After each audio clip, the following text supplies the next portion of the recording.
gente fala agora da crise institucional que atinge o Supremo Tribunal Federal.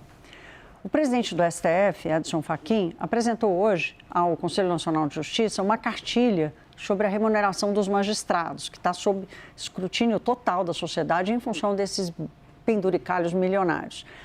Fachin resolveu lançar a mão de um ditado popular para responder aos ataques que a Corte e o Poder Judiciário têm recebido. Ele disse: é preciso separar o joio do trigo. Vamos ouvi-lo.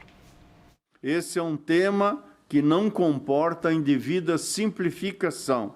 Faz-se necessário separar, se me permite a expressão, o joio do trigo. Estamos atentos a essa diluição institucional. Nada obstante, as distorções também foram e serão enfrentadas, como tem feito este Conselho e a Corregedoria Nacional de Justiça. Fizemos e estamos fazendo a separação do joio. Estabelecemos limites, criamos mecanismos de controle, demos transparência. O Poder Judiciário brasileiro tem prestado contas e não tem nada a esconder. Matheus Teixeira já está de volta. Matheus, eu fiquei me perguntando o que será o joio e o que será o trigo nessa história, né? Se o joio não está dentro do próprio Supremo Tribunal Federal e como é que eles vão lidar com essa separação, né? Qual a repercussão disso tudo? É claro que o Fachin tenta, de alguma forma, fazer uma defesa mais enfática do STF. E lá dentro? Tenta fazer essa defesa mais enfática, mas não adianta separar o joio do trigo, ao menos em relação aos penduricalhos, a esses super salários da magistratura que a gente tem visto e que é justamente o tema dessa cartilha lançada hoje. Mas, apesar dessa afirmação do ministro, o que a gente vê são reiterados salários que ultrapassam 100, 200, 300 mil reais, que o Supremo Tribunal Federal de fato está tentando limitar, mas que mesmo o Supremo Tribunal Federal tentando, a gente vê juízes do Brasil todo descumprindo a medida, tanto é que os próprios ministros relatores do Supremo tentam fazer essa limitação, deram uma série de decisões, mas até o momento seguem esses salários que extrapolam e muito o teto de R$ 46,3 mil. E o ministro Edson Fachin, Thaís, para responder sua pergunta, tentando conter o desgaste do Supremo Tribunal Federal, que começa lá com o escândalo do Banco Master, que acaba envolvendo mesmo que de alguma maneira ministros do Supremo Tribunal Federal, o contrato da mulher do ministro Alexandre de Moraes, o contrato também de venda do Resort Itaiaia, que era da família do ministro Dias Toffoli. Tudo isso gerou um desgaste muito grande à imagem do Supremo.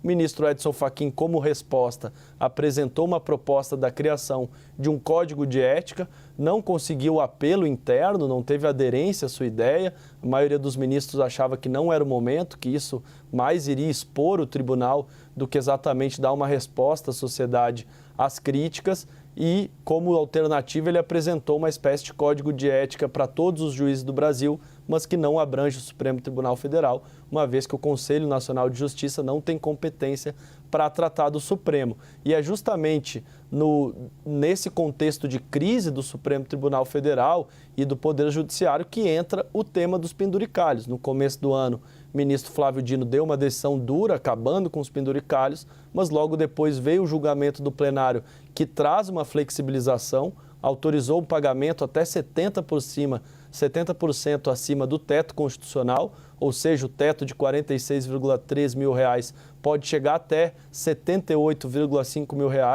e mesmo sendo, vamos dizer assim, benevolente com os penduricalhos, aceitando que eles cheguem a quase R$ 80 mil, ainda há o descumprimento. O ministro Edson Fachin lançou essa cartilha para tentar acabar com desinformações acerca dos salários dos juízes, mas não tem cartilha que seja suficiente diante de pagamentos que extrapolam 100, 200 mil reais e que o próprio Supremo já deu uma série de decisões para fazer valer a própria decisão.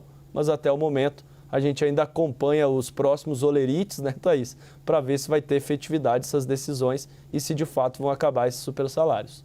É claro que existe trigo no Poder Judiciário. É óbvio que tem quadros excelentes, republicanos e que não estão desconectados da realidade brasileira. Mas o joio está crescendo mais rápido do que o trigo. E aí não é quem cobra o STF que vai resolver isso. Você tem razão nesse ponto. Matheus, obrigada.